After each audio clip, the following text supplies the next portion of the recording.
Ave Regina Caelorum, Ave Domina Angelorum, Salve Radix, Salve Porta. Pelo sinal da Santa Cruz, livrai-nos Deus, nosso Senhor, de nossos inimigos. Em nome do Pai, do Filho e do Espírito Santo. Amém. Leitura do Evangelho de nosso Senhor Jesus Cristo, segundo São Marcos. E Jesus, tornando a sair dos confins de Tiro, foi por Sidônia ao mar da Galileia, atravessando o território da Decápole. E trouxeram-lhe um surdo e mudo e suplicavam-lhe que lhe impusesse a mão.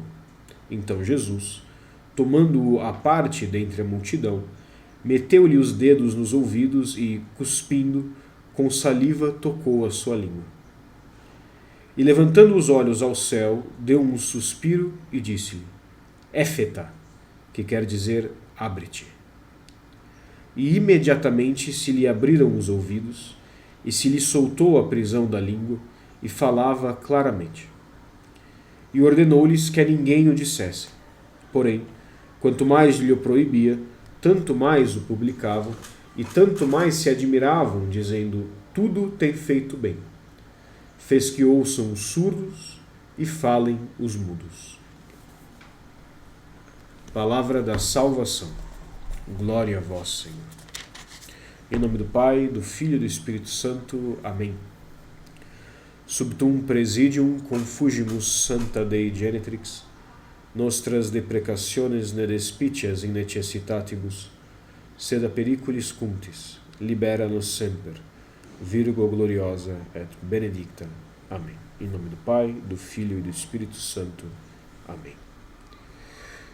Queridos irmãos e irmãs, nós ainda somos como barro nas mãos de nosso Deus. Lembrem-se que o homem foi moldado da terra, né? E muitas vezes, especialmente na quarta-feira de cinzas, somos convidados pela igreja a nos lembrar de que somos pó da terra, né? E que ao pó retornaremos, que fomos feitos do barro, feitos da terra, né? E que após a morte nossos corpos se decomporão e retornaremos à terra da qual fomos tirados. E mesmo agora, aqui, né? Carne, com uma alma imortal, né? Com Deus vivo em nossos corações, nós ainda somos como barro em suas mãos, como esculturas vivas nas mãos de um artesão. Nós vemos isso no Evangelho de hoje, quando Cristo, querendo curar o surdo e mudo, né? O que ele faz? Ele toca o homem com suas mãos. Ele usa da sua saliva, como quem umedece novamente a terra seca para torná-la moldável mais uma vez. Nós ainda somos moldáveis. Nossos pecados não nos congelaram. Nossa maldade não nos fixou numa forma depravada da qual não podemos escapar. Com frequência, nós, quando somos confrontados pela nossa malícia, quando somos confrontados pelo nosso pecado, quando somos confrontados por todas aquelas coisas ruins que existem dentro de nós e que nós simplesmente não conseguimos vencer, aqueles inimigos interiores diante dos quais nós falhamos várias vezes todos os dias, quando somos colocados frente a eles, não é incomum que a gente perca a esperança, ou que ao menos a gente se sinta tentado a perder a esperança, tentado a abandonar a luta, né? Como se o eu não consigo fosse o fim da história. Mas o eu não consigo não é o fim da história. Deus é o fim da história. Nós temos um Deus que nos ama, um Deus que cuida de nós, um Deus que se importa conosco, Um Deus que nos cercou de carinho por todos os lados e que do alto da sua majestade, do alto da sua onipotência, se preocupa com as menores coisas, com as menores circunstâncias, que organiza a nossa vida nos detalhes, com amor, com carinho, com atenção. Nosso Senhor Jesus Cristo, sempre que ele realiza nos evangelhos uma cura, esta cura física é sempre um símbolo de uma cura maior, de uma cura mais profunda, de uma cura que importa mais, que é o que? É a cura da alma. O surdo e mudo torna-se capaz de ouvir a palavra. Torna-se capaz, então, de, estando diante da palavra viva de Deus, que é o Cristo, reconhecer-lhe como aquilo que ele é, como Deus, de amá-lo e de assim professar a sua fé e salvar-se e encontrar o caminho do céu. Porém, nosso Senhor Jesus Cristo é Deus. Sendo Deus, ele é onipotente. Isso quer dizer que ele pode fazer qualquer coisa. E que se faz as coisas como as faz, faz porque é bom que faça assim. Porque quer fazer assim. O próprio Evangelho nos diz, cadê? Tudo tem feito bem. Todas as coisas que faz de acordo com a maior perfeição, com o maior bem possível. Porque é Deus. Tá? Mas por que isso é interessante? Porque, veja, sendo Deus e sendo onipotente, Cristo poderia simplesmente olhar para aquele homem e dizer, seja salvo, tenha fé. E o homem teria fé, e o homem seria salvo, continuando mudo e continuando surdo. Mas a Deus não basta simplesmente salvar as nossas almas, não. Como se fosse pouco, né? Dizem os santos que a redenção de uma única alma é algo mais admirável e mais impressionante em termos de poder necessário que a própria criação do universo.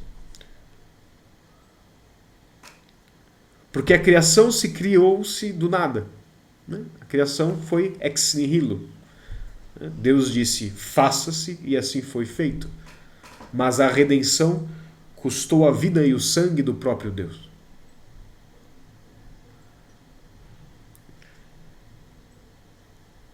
É maior consertar do que criar.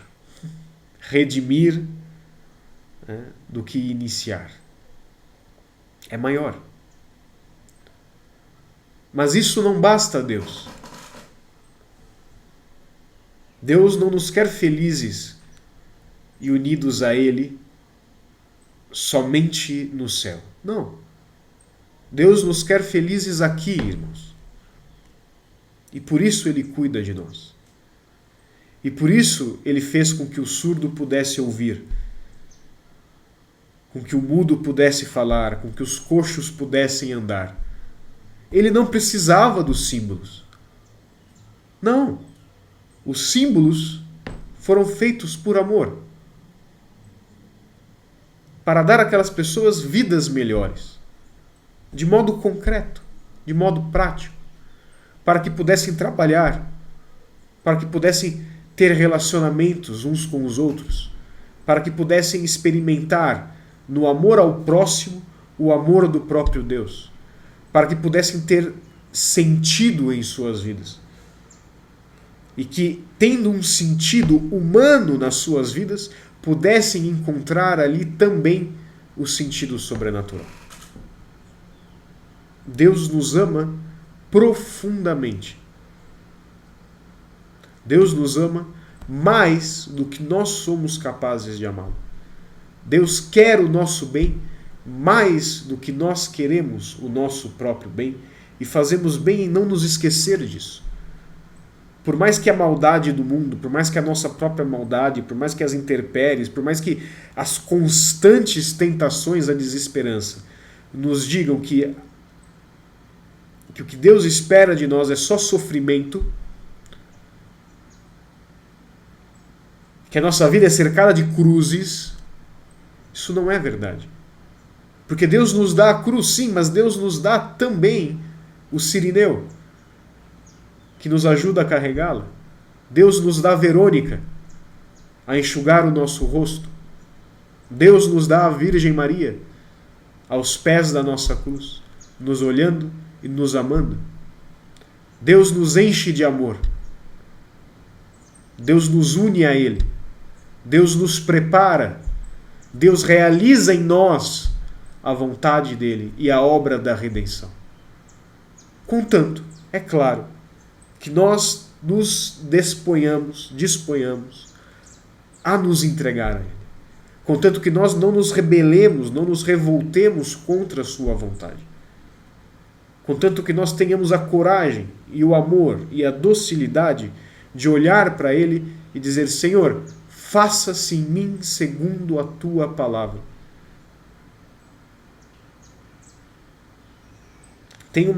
Eu não ia citar isso, mas tem uma oração que eu gosto muito, que eu rezo quase todos os dias, do São Charles de Foucault, que foi canonizado recentemente.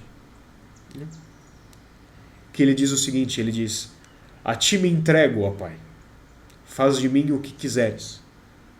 Aceito tudo, contanto que se cumpra a tua vontade em mim e em todas as tuas criaturas. Nas tuas mãos entrego a minha alma. Entrego-a, Deus meu, com todo o amor do meu coração, porque te amo. O amor exige que eu me doe, que eu me entregue em tuas mãos com ilimitada confiança, porque tu és meu Pai.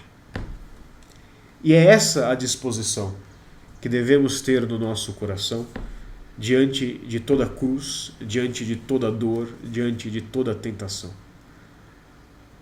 O esforço por nos lembrarmos, nos momentos mais escuros,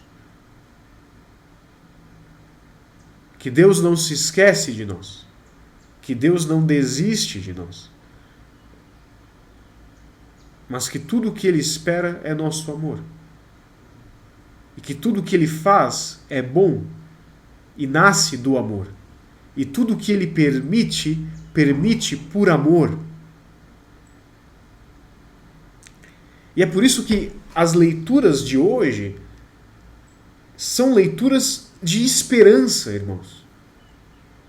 Lembrem-se da primeira leitura de Jeremias. Né? Não temais, é o vosso Deus que vem. É o vosso Deus que vem, é a vingança que vem. A vingança contra quem? Contra os maus. A vingança de Deus não é nada mais que a justiça que será feita para todos aqueles que se entregam a Ele. É o vosso Deus que vem. O vosso grande amado, esposo de nossas almas. É Ele que vem.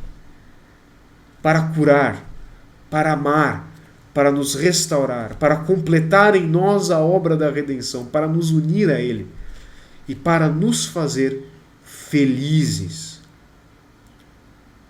Não só depois da morte, não só no céu, mas para nos fazer felizes aqui, agora. O que nos diz Jesus Cristo? Eis que eu vos dou a paz. Eu vos dou a minha paz. Não a dou como o mundo a dá, mas dou-lhes a minha paz. A paz de conhecer, amar e se entregar à vontade de Deus. À vontade amorosa de Deus. Nós comemoramos na semana passada a memória de Santa Madre Teresa de Calcutá. E ela diz uma coisa que Há várias coisas que me tocam muito, mas uma delas se destaca. Ela diz: se você ama até doer, você vai perceber que a dor não aumenta mais, só o amor. Ou seja, se nós amamos até o ponto da dor e se abraçamos a dor como parte deste amor, como a cruz que ela é, chega um momento em que a dor não tem mais para onde crescer. Porque a dor é natural, mas o amor é sobrenatural. Então, o amor cresce e a dor fica. Cresce, cresce, cresce, cresce, cresce, cresce, cresce, cresce, cresce. E tudo engloba. É vosso Deus que vem. Agora, Deus vem, mas nós temos que ir até Ele. E é por isso que nosso Senhor Jesus Cristo, nós podemos ver aqui no Evangelho, o que Ele faz? Qual é a primeira coisa que Ele faz para curar esse homem? Jesus, tomando-o à parte, Jesus o afasta da multidão. E o que é esse afastar da multidão? Tem vários sentidos. E, em parte, realmente é afastar-se do burburinho do mundo. De fato, realmente ele fala no sentido de que nós devemos nos afastar do caos, nos afastar da tempestade mundana, nos afastar do barulho, sim, mas vamos mais fundo. Como o próprio Cristo diz, vamos duc in altum, né? Vamos às águas mais profundas. A multidão da qual nós temos que nos afastar, irmãos, é da multidão das nossas vontades, da multidão dos nossos desejos, da multidão das nossas paixões. A nossa paz está em querer o que Ele quer, em amar o que Ele ama. Aquele que quer somente o que Deus quer tem a graça de ver a sua vontade realizada todo o tempo. Aquele que se desapega das suas próprias vontades mesquinhas, dos seus próprios desejos de gratificação, de reconhecimento, de satisfação, de sucesso. Aquele que se desapega até mesmo do próprio desejo pela santidade e reconhece que a sua redenção se realizará no tempo de Deus. Aquele que, quando nós nos desapegarmos totalmente de nós mesmos, dessa coisa que flutua, que é a vontade humana, que muda, que quer sempre mais, que um dia quer uma coisa, outro dia quer outra, que quer coisas contraditórias ao mesmo tempo, quando nós conseguirmos nos abandonar com confiança às mãos de Deus, perceberemos, então, o quão maior e melhor que a nossa ela é. E perceberemos na prática, não só na teoria. Mas, para isso, nós temos que nos entregar. Para isso, nós temos que parar de olhar para as nossas vontades, para os nossos desejos, para os nossos planos, para as nossas ambições, e olhar para Ele. Imaginem a cena. Jesus mete os dedos no ouvido, igual o padre faz com os bebês no dia do batismo. Jesus mete os dedos no ouvido do cara. E bem, se ele está com os dedos ali, como é que ele toca com a saliva? Bem, ele deve ter ou colocado a mão na boca e tocado a língua do cara, ou pode ter realmente cuspido. E para isso, percebam, para isso, o que é necessário? Que o homem erga os olhos, erga a cabeça e olhe para Deus, olhe para Jesus. E é aí que está o nosso problema, irmãos. Nós não olhamos para Deus, nós não olhamos para Cristo. Os nossos olhos estão nos nossos problemas, os nossos olhos estão nos nossos planos, estão nas nossas vontades, estão nos nossos dilemas, estão nas nossas dores, estão nos nossos pecados, estão no barulho, estão nas pessoas que nós queremos ajudar, estão nos irmãos que que nós queremos que se convertam, estão nas coisas que nós temos que ler, nas coisas que temos que fazer, e os nossos olhos vão para todos os lados, menos para Cristo. É o nosso Deus que vem. Nós temos que olhar para Ele. Olhar para Ele e perceber que Ele estava olhando para nós o tempo inteiro,